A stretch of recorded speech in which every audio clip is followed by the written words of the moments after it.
a onda que o Alexandre surfou para implementar a censura no Brasil, essa onda, ela veio dos Estados Unidos. Você vai ver que está vindo um tsunami na direção do Alexandre. Eles não perceberam isso ainda. Olá, é do Carvalho, melhor canal de corte do YouTube. Eu sei que você não aguenta mais ouvir, eu pedi para você fazer o triplo C, curtir, comentar e compartilhar, mas eu peço porque 4 entre cada 10 pessoas sequer estão inscritas no canal e a maioria não ativa as notificações e nem curte o vídeo e isso prejudica o nosso algoritmo. Então ajuda a gente aí, brigadão. Então, mas tem 2 ordens executivas aqui que eu quero citar, né? Primeiro, e essas são especiais, primeiro para a gente no Brasil.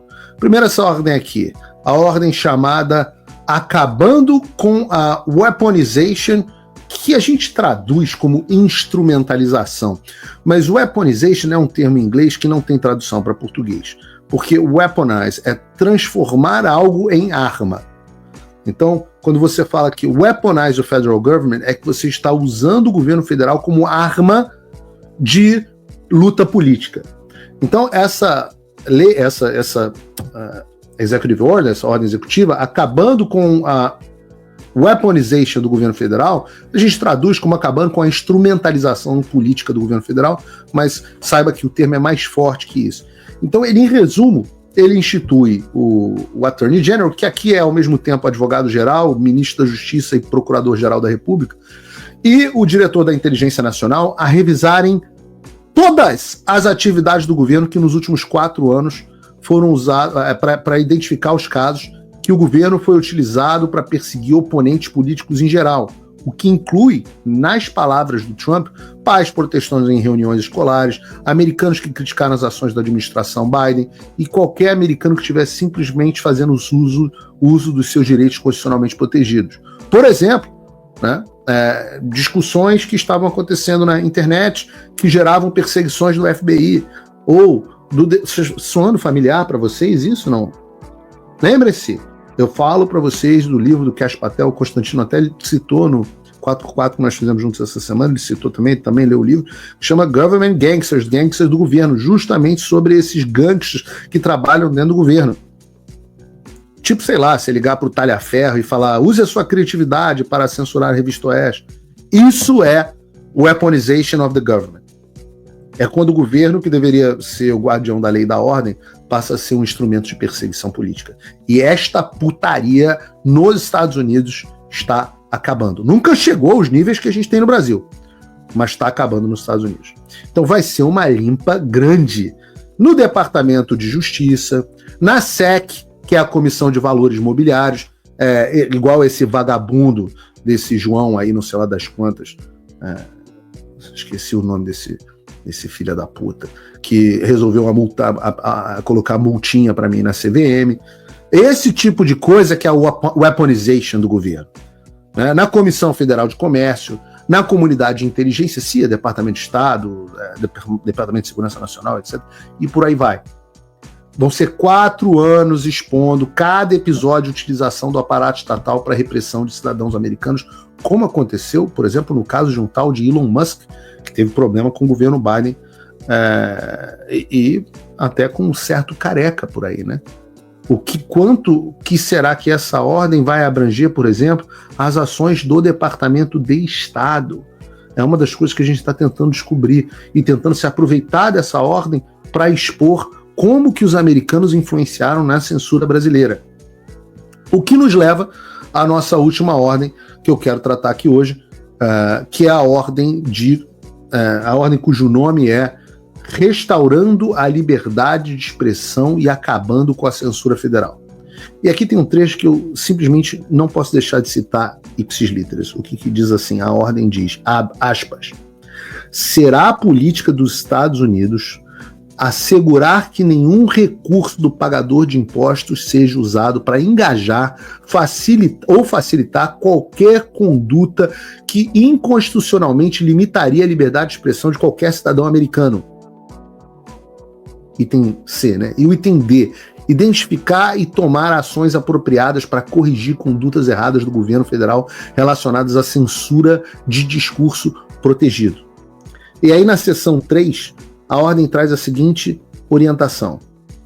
O Attorney General, que eu volto a dizer é Advogado-Geral da União, PGR, Ministro da Justiça, ao mesmo tempo, consultando os chefes do departamento e agências executivas, deverá investigar as atividades do governo federal nos últimos 4 anos que foram inconsistentes com os propósitos e políticas dessa ordem e preparar um relatório para ser submetido ao presidente, com recomendações para apropriadamente tomar ações para remediar o que for encontrado no relatório.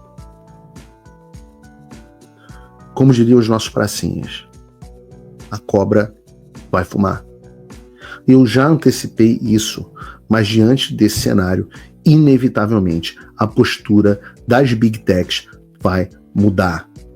Aliás, isso já começou a acontecer.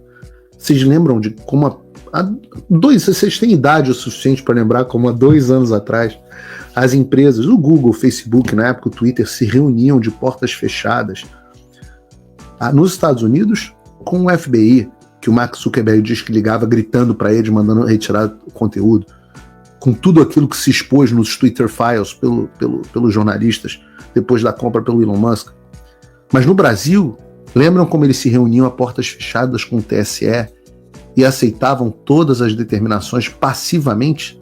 Ora, tá lá, é objeto das reportagens do Glenn Greenwald sobre o Tailleferro. Pois olhem o que está acontecendo agora. Google, X, TikTok e Meta faltam a debate da AGU sobre redes sociais. Notícia do Congresso em Foco. Nem o pessoal da Google, nem a Meta, que engloba Facebook, Instagram e WhatsApp, nem do X, nem mesmo os chineses do TikTok, que agora são amiguinhos do Trump, que reestabeleceu o TikTok nos Estados Unidos por enquanto, nenhum deles compareceu à audiência pública realizada pela Advocacia Geral da União do Lula sobre regulamentação das redes sociais. Não foram. Bom, aí você tem que ser muito inocente para acreditar que cada um faltou por um motivo. Evidente que isso foi de forma coordenada. O Mark Zuckerberg da Meta, o Sundar Pichai do Google e, evidentemente, o Elon Musk do X, estavam todos eles na posse do Trump. O Bill Gates da Microsoft, fundador da Microsoft, ainda um dos principais acionistas, encontrou com o Trump recentemente a portas fechadas dentro da casa do Trump em Mar-a-Lago e disse que saiu impressionado. Palavras dele. Eu estou dizendo isso para vocês. Alguém tem que prestar atenção. Corta aqui para mim de novo. A onda que o Alexandre surfou para implementar a censura no Brasil, essa onda, ela veio dos Estados Unidos. Essa onda já deu na praia. O que ele não percebeu ainda é que se você olhar, não tá aqui ainda, mas se você olhar e fizer assim, ó, se você tiver uma vista boa e estiver observando de um ponto de vantagem, você vai ver que tá vindo um tsunami na direção do Alexandre. Eles não perceberam isso ainda, o que é a nossa sorte, porque na hora que eles perceberem, eles vão correr pelas montanhas. Mas por enquanto, eles não perceberam. Essa época em que as redes sociais censuraram todo mundo com apoio do governo americano e financiamento do governo americano, onde o governo americano promovia, financiava e dava o arcabouço teórico financeiro para o complexo industrial da censura, isso acabou. E isso tudo antes de qualquer relatório da administração Trump que vá, e a gente espera que vá, expor o conluio entre essas organizações, essas Big Tech e o governo Biden. Mas melhor do que isso, entre o governo Biden e o regime Alexandre.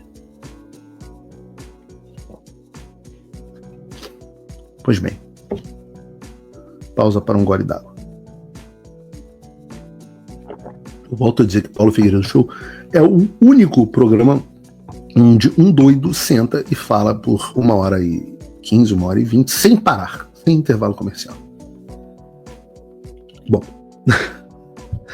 O que me impressiona nessa história é que tem gente, acho que a gente não botou na pauta, mas tem uma coluna da Miriam Leitão sobre isso. Tem gente que acha que o Donald Trump está alheio ao que está acontecendo no Brasil. Tem gente que acha. E aqui tem 2 pontos. O primeiro é que o entorno do Trump é claro que está atento em relação ao Brasil, e isso ficou claro quando nós vimos as falas recentes do meu amigo Steve Bannon. Essa notícia está disponível no site do Paulo Figueiredo Show, e o resumo da ópera é que o Steve Bannon, que todo mundo sabe que é o cara que idealizou a existência do Donald Trump como líder desse movimento nacional populista, foi estrategista-chefe da primeira campanha dele, é um cara muito próximo do Trump. Eu fui no... Aliás, tem até aqui, ó. Por um acaso está até aqui. Eu fui um mês atrás no lançamento de um livro sobre do Steve Bannon, e tá aqui, ó, Rebels, Rogues and Outlaws, esse livro aqui. Eu fui no lançamento desse livro, o convite do próprio Steve Bannon, e se você for abrir o livro, você vai ver, por exemplo, olha as pessoas que foram no programa do Steve Bannon. Olha aqui, ó, conhece? Robert Kennedy Jr., um dos caras mais próximos do Trump. Se eu abrir aqui não dá tempo de eu ficar abrindo, mas conhecem? Tucker Carlson. O que mais?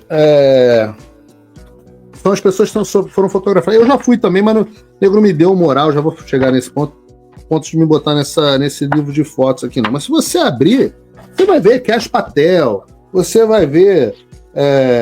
os nomes são vários aqui, ó. Sebastian Gorka, que era o assessor do Trump de assuntos internacionais. Todo mundo no livro, que foram as pessoas que participam do programa que o Steve Bannon tem aqui, que é o War Room. A boa notícia é que eu estou já há algum tempo em conversas com o Bannon para fazer o War Room Brasil, que vai ser, a princípio, um programa semanal dentro da plataforma do War Room, onde todas essas estrelas participam, onde a gente vai falar sobre Brasil. E eu, inclusive, para irritar bastante o povo, chamei o Alan dos Santos para fazer comigo, para participar comigo e com o Bannon dessa empreitada. Vamos ver como é que isso vai repercutir aqui para frente. Tomara que aconteça, tomara que a gente consiga viabilizar.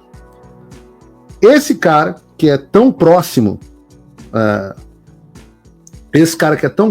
do Trump, deixou um recado bem claro. O que ele disse?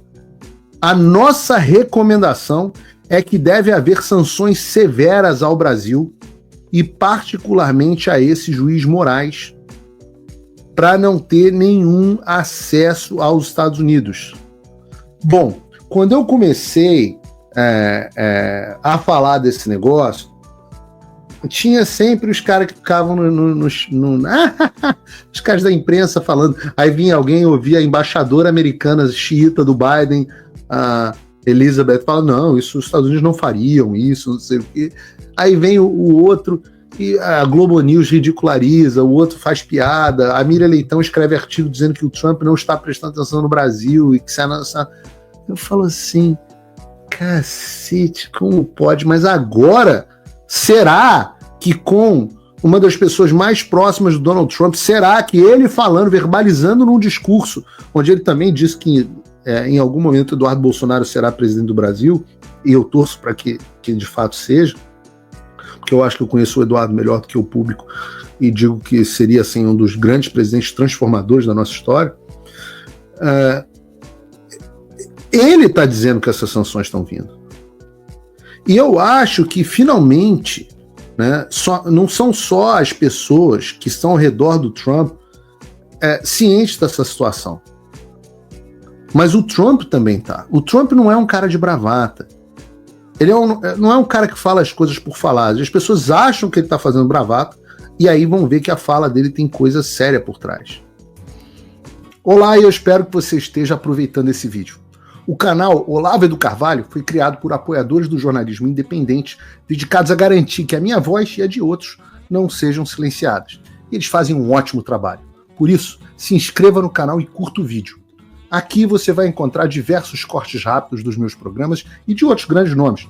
Mas se você quiser assistir ao vivo o meu programa na íntegra, basta você acessar o meu canal e o site do Paulo Figueiredo Show. Está ao vivo todas as terças e quintas, às 3 da tarde. No meu site você também pode apoiar o meu trabalho. Todo o meu programa é financiado pelos assinantes e cada contribuição faz uma enorme diferença. Assinar é fácil e acessível. E eu ainda criei um cupom exclusivo de desconto para o Olavo do Carvalho, que oferece 20%. Com isso, você pode me apoiar com apenas um pouco mais de $5 por mês, que é menos do que uma promoção do Big Mac. Além disso, você ganha acesso a conteúdos e análises exclusivas, além de desconto nos meus cursos. O link e o cupom estão na descrição.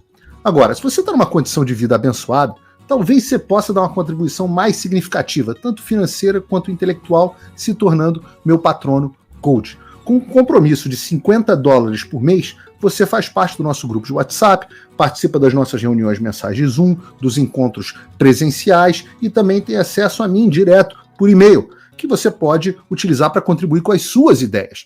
E você vai se juntar a um grupo de pessoas de elite preocupadas com o Brasil. Você imagina o impacto que você vai poder causar. Desde dezembro de 2022, eu continuo com todas as minhas redes sociais bloqueadas no Brasil, as minhas contas e meus ativos congelados, meu passaporte cancelado, tudo a mando do Alexandre sem justificativa. Então, se você tem condições e quer ajudar mais o seu país, mas não sabia como, essa é a oportunidade que você estava esperando. Junte-se a nós, faça a diferença e não me deixe sozinho. Faça o tal do triplo C. Curta, comenta, porque a integração do chat ajuda muito, e compartilhe. Você pode fazer essas 3 coisas que ajudam o algoritmo a aparecer. Mas eu não estou brincando não, pessoal. Dá uma paradinha agora de 1 segundo e clica no joinha, porque às vezes você sabe, a pessoa já está acostumada a ouvir isso. Não. É importante que você faça isso, porque se você não fizer, inclusive atrapalha o vídeo. Parece que o vídeo é menos relevante.